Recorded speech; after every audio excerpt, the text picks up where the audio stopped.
Response to Ezra's questions. Chapter 7. When I had finished speaking these words, the angel who had been sent to me on the former nights was sent to me again, and he said to me, "Rise, Ezra, and listen to the words that I have come to speak to you." I said, "Speak, my Lord." And he said to me, "There is a sea set in a wide expanse, so that it is broad and vast. But it has an entrance set in a narrow place, so that it is like a river. If anyone then wishes to reach the sea, to look at it or to navigate it, how can he come to the broad part unless he passes through the narrow part?" Another example. There is a city built and set on a plain, and it is full of all good things. But the entrance to it is narrow, and set in a precipitous place, so that there is fire on the right hand and deep water on the left, and there is only one path lying between them, that is, between the fire and the water, so that only one man can walk upon the path. If now that city is given to a man for an inheritance, how would the heir receive his inheritance unless he passes through the danger set before him? I said, "He cannot, Lord." And he said to me, "So also is Israel's portion, for I made the world for their sake. And when Adam transgressed my statutes, what had been made was judged. And so the entrances of this world were made narrow and sorrowful and toilsome. They are few and evil, full of dangers, and involved in great hardships. But the entrances of the greater world are broad and safe, and really yield the fruit of immortality. Therefore, unless the living pass through the difficult and vain experiences, they can never receive those things that have been reserved for them. But now why are you disturbed, seeing that you are to perish? And why are you moved, seeing that you are mortal? And why have you not considered in your mind what is to come, rather than what is now present?" Then I answered and said, "O sovereign Lord, behold, you have ordained your law that the righteous shall inherit these things, but that the ungodly shall perish. The righteous therefore can endure difficult circumstances while hoping for easier ones. But those who have done wickedly have suffered the difficult circumstances and will not see the easier ones." He said to me, "You are not a better judge than Yahuwah, or wiser than the Most High. Let many perish who are now living, rather than that the law of Yahuwah, which is set before them, be disregarded. For Yahuwah strictly commanded those who came into the world, when they came, what they should do to live, and what they should observe to avoid punishment. Nevertheless, they were not obedient, and spoke against him.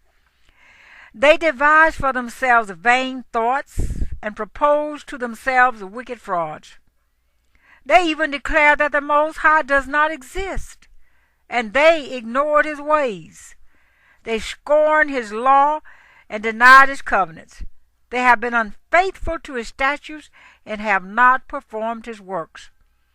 Therefore, Ezra, empty things are for the empty, and full things for the full. The temporary messianic kingdom and the end of the world.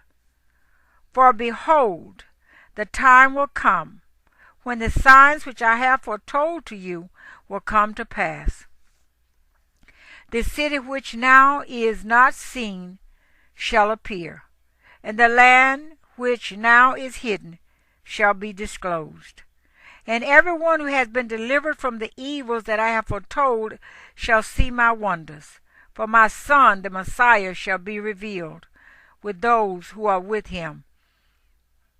And those who remain shall rejoice 400 years.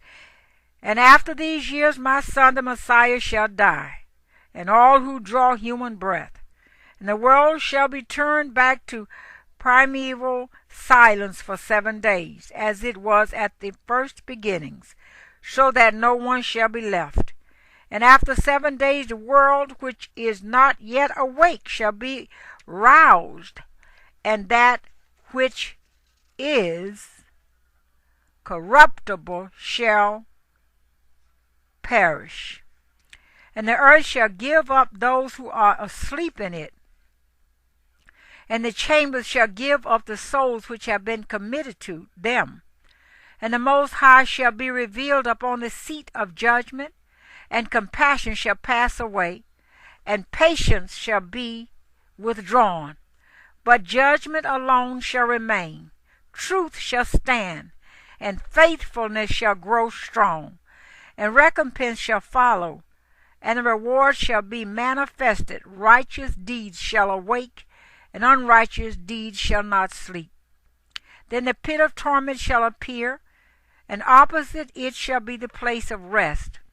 And the furnace of hell shall be disclosed, and opposite it the paradise of delight.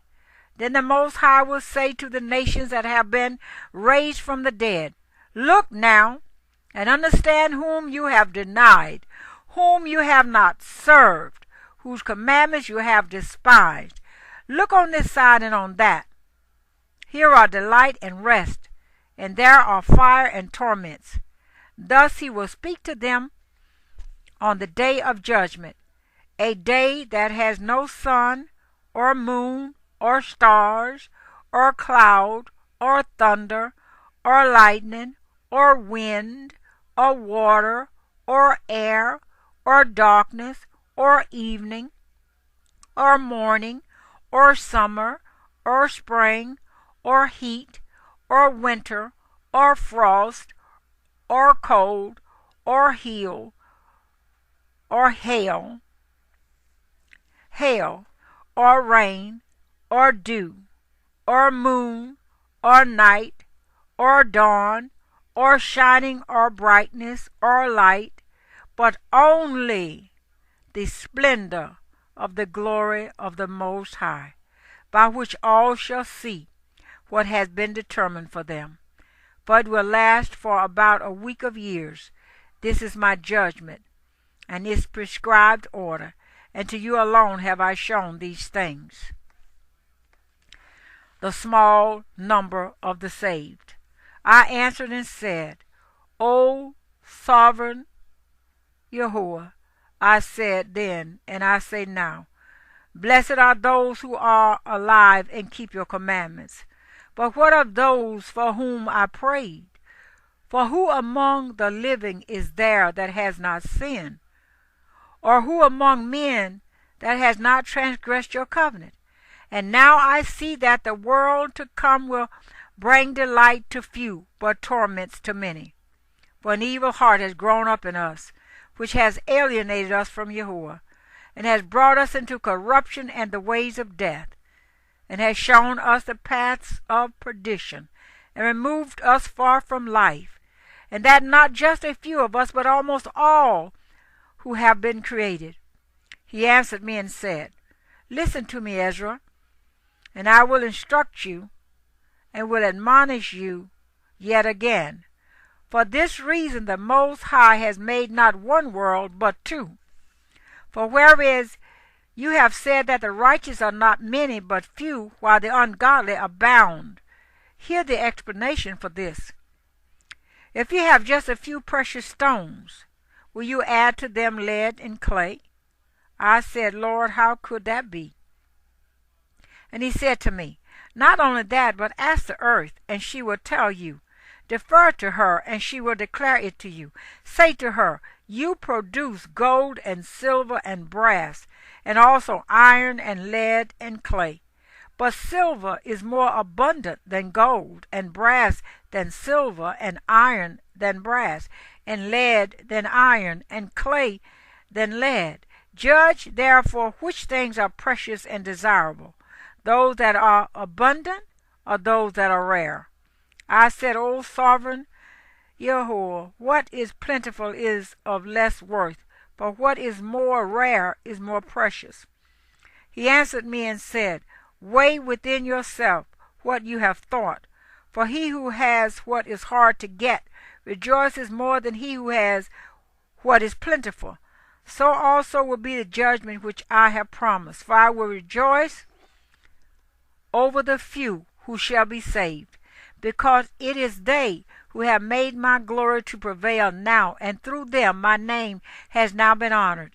And I will not grieve over the multitude of those who perish, for it is they who are now like a mist, and are similar to a flame and smoke. They are set on fire, and burn hotly, and are extinguished. Lamentation of Ezra, and with response. I replied and said, O earth, what have you brought forth?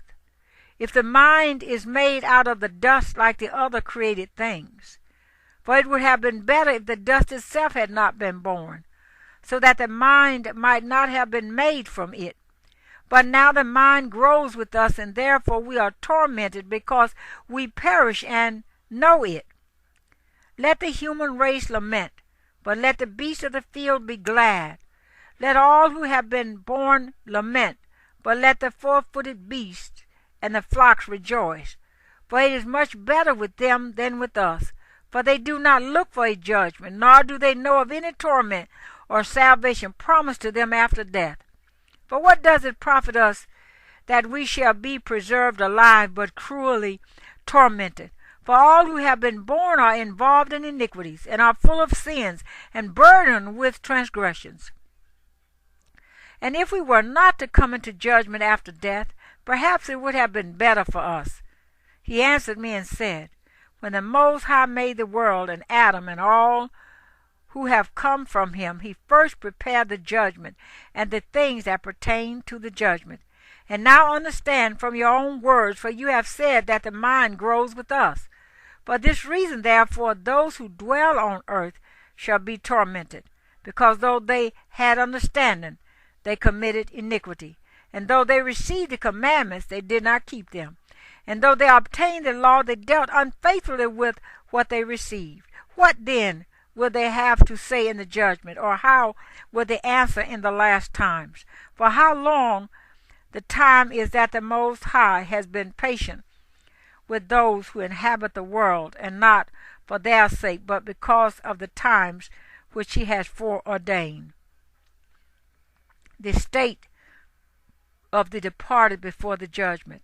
I answered and said, If I have found favor in your sight, my Lord, show this also to your servant, whether after death, as soon as every one of us yields up his soul, we shall be kept in rest until those times come when you will renew the creation, or whether we shall be tormented at once? He answered me and said, I will show you that also. But do not be associated with those who have shown scorn, nor number yourself among those who are tormented. For you have a treasure of works laid up with the Most High, but it will not be shown to you until the last times. Now concerning death, the teaching is, when the decisive decree has gone forth from the Most High, that a man shall die, as the spirit leaves the body to return again to him who gave it, first of all it adores the glory of the Most High.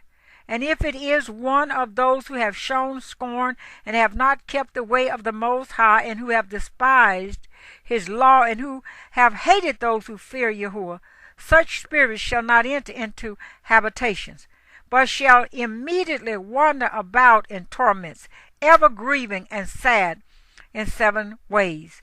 The first way, because they have scorned the law of the Most High. The second way, because they cannot now make a good repentance, that they may live. The third way, they shall see the reward laid up for those who have trusted the covenants of the Most High. The fourth way, they shall consider the torment laid up for themselves in the last days. The fifth way, they shall see how the habitations of the others are guarded by angels in profound quiet. The sixth way, They shall see how some of them will pass over into torments. The seventh way, which is worse than all the ways that have been mentioned, because they shall utterly waste away in confusion, and be consumed with shame, and shall wither with fear at seeing the glory of the Most High, before whom they sinned while they were alive, and before whom they are to be judged in the last times. Now this is the order of those who have kept the ways of the Most High, when they shall be separated from their mortal body. During the time that they lived in, they laboriously served the Most High, and withstood danger every hour, that they might keep the law of the lawgiver perfectly. Therefore this is the teaching concerning them. First of all, they shall see with great joy the glory of him who receives them, for they shall have rest in 7 orders. The first order, because they have striven with great effort to overcome the evil thought which was formed with them, that it might not lead them astray from life into death.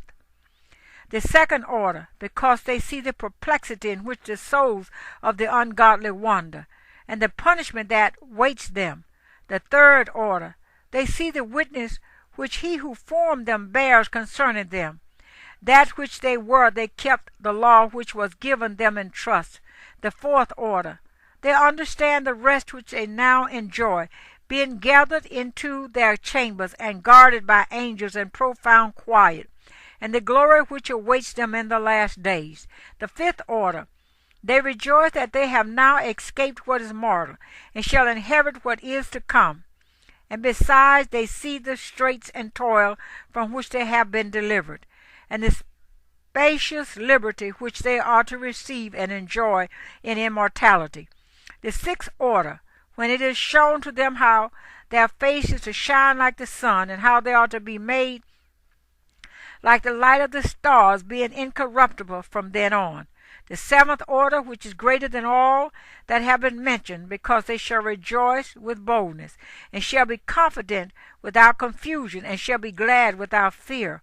For they hasten to behold the face of him whom they served in life, and from whom they are to receive their reward when glorified. This is the order of the souls of the righteous, as henceforth is announced. And the aforesaid are the ways of torment, which those who would not give heed shall suffer hereafter. I answered and said, Will time therefore be given to the souls after they have been separated from the bodies to see what you have described to me? He said to me, They shall have freedom for 7 days, so that during these 7 days they may see the things of which you have been told, and afterward they shall be gathered in their habitations.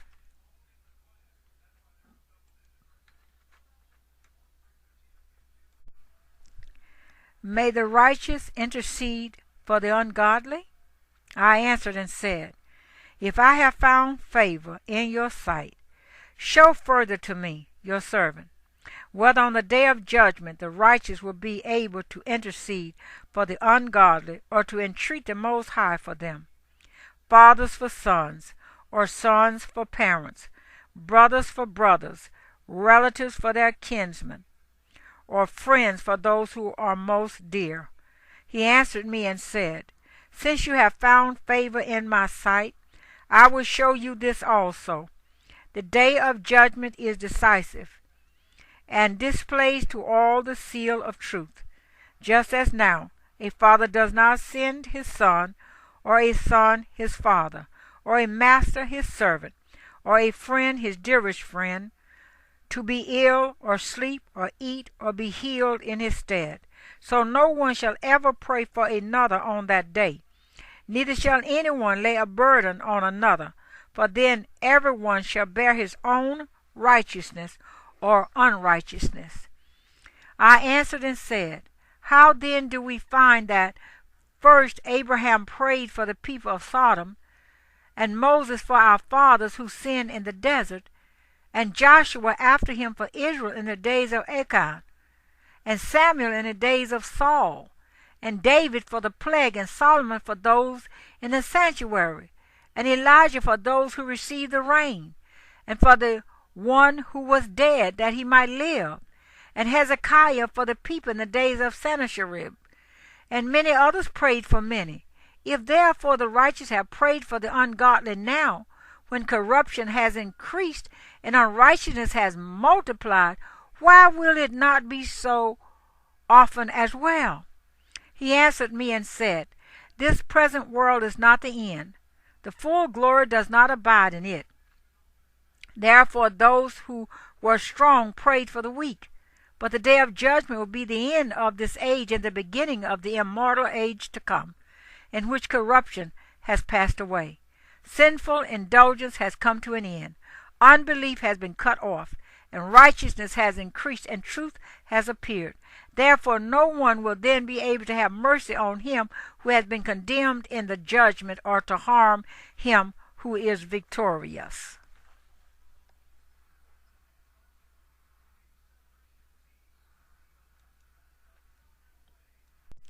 Lamentation over the fate of the mass of humanity. I answered and said, This is my first and last word. It would have been better if the earth had not produced Adam, or else, when it had produced him, had restrained him from sinning. But what good is it to all that they live in sorrow now and expect punishment after death? O Adam, what have you done? For though it was you who sinned, the fall was not yours alone, but ours also, who are your descendants. For what good is it to us, if an eternal age has been promised to us, for we have done deeds that bring death? And what good is it that an everlasting hope has been promised us, but we have miserably failed? Or that safe and healthful habitations have been reserved for us, but we have lived wickedly? Or that the glory of the Most High will defend those who have led a pure life, but we have walked in the most wicked ways? Or that a paradise shall be revealed, whose fruit remains unspoiled, and in which are abundance and healing, but we shall not enter it, because we have lived in unseemly places? Or that the faces of those who practice self-control shall shine more than the stars, but our faces shall be blacker than darkness? For while we lived and committed iniquity, we did not consider what we should suffer after death. He answered and said, This is the meaning of the contest which every man who is born on earth shall wage, that if he is defeated he shall suffer what you have said, but if he is victorious he shall receive what I have said. But this is the way of which Moses, while he was alive, spoke to the people, saying, Choose for yourself life, that you may live. But they did not believe him, or the prophets after him, or even myself who have spoken to them. Therefore there shall not be grief at their damnation, so much as joy over those to whom salvation is assured. Enumeration of 7 divine attributes, an implicit appeal to Yahuwah's mercy. I answered and said, I know, my Lord, that the Most High is now called merciful, because he has mercy on those who have not yet come into the world, and gracious, because he is gracious to those who turn in repentance to his law, and patient, because he shows patience towards those who have sinned, since they are his own works, and bountiful, because he would rather give them because he would rather give than take away, and abundant in compassion, because he makes his compassions abound more and more to those now living, and to those who are gone, and to those yet to come. For if he did not make them abound, the world with those who inhabit it would not have life. And he is called giver, because if he did not give out of his goodness, so that those who have committed iniquities might be relieved of them, not 1/10,000th of mankind could have life, and judge, because if he did not pardon those who were created by his word and blot out the multitude of their sins, there would probably be left only very few of the innumerable multitude.